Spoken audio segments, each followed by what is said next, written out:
έφτασε επιτέλους το 2024. Τελείωσα αυτό που το γράφει ο μπαμπάς μου στον τοίχο μου για το διάστημα. Λοιπόν, σήμερα το 2024, τη Δευτέρα που κάνουμε παρέλαση κιόλας, ήρθε η ώρα να ξαναπούμε τους πλανήτες μετά από πάρα πολλές μέρες που έχουμε να τα ξαναπούμε. Αλλά πού ήσασταν τόσες μέρες? Έχω να σας δω καιρό. Τέλος πάντων, έχω να σας δω ένα χρόνο. Αρχίζουμε.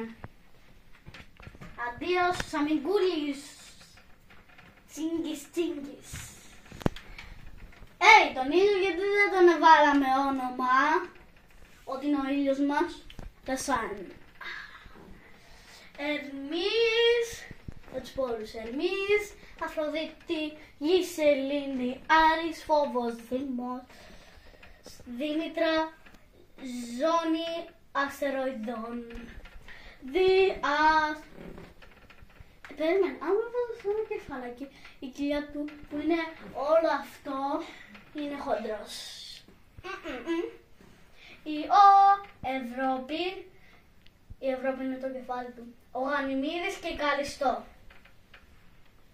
Πώς ανεβαίνω. Κρόνος με τους δακτύλους. Μήμας, Εγκέλαδος, Τήθης, Διόνη, Ιδέα, Τιτάνας, Υπεριονία, Πετούλης. Ουρανός, Πακ, Μιράντα, Άριελ, Ουμβρίλ, Τιτάνια, Όμπερον. Τους ξέρω απ' έξω. Ποσειδώνας, Πρωτέας, Τρίτονας και Μυρίδα. Ναι, νομίζω αν το διαβάζω καλά. Λοιπόν, Πλούτονας, Χάροντας, Νύχτα, Ύδρα, Κέρβερος και Στίγα.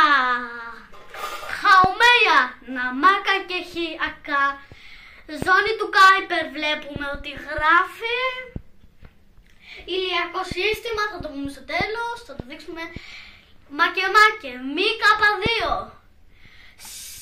Έρης, δυσνομία.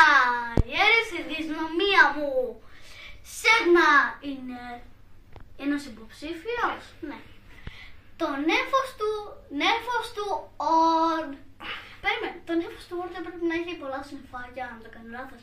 Και πάμε να δείξουμε το που γράφει ηλιακό σύστημα, που το έχουμε δείξει 1000 φορές σε κάθε βιντεάκι. Να είμαστε το τελευταίο που σας έλεγα. Αλλά σε κάθε βιντεάκι πηγαίναμε σε αυτό το μέρος, οπότε το ξέρετε. Ότι πώς γράφει το ηλιακό σύστημα. Τέλος πάντων, αυτή ήταν για σήμερα. Ελπίζουμε να στεγνώσουν γιατί μόλις τώρα τελείωσε. Μου φαίνεται ότι πρέπει να αλλάξουμε το χώρο κάπως, αλλά τα λέμε στο επόμενο!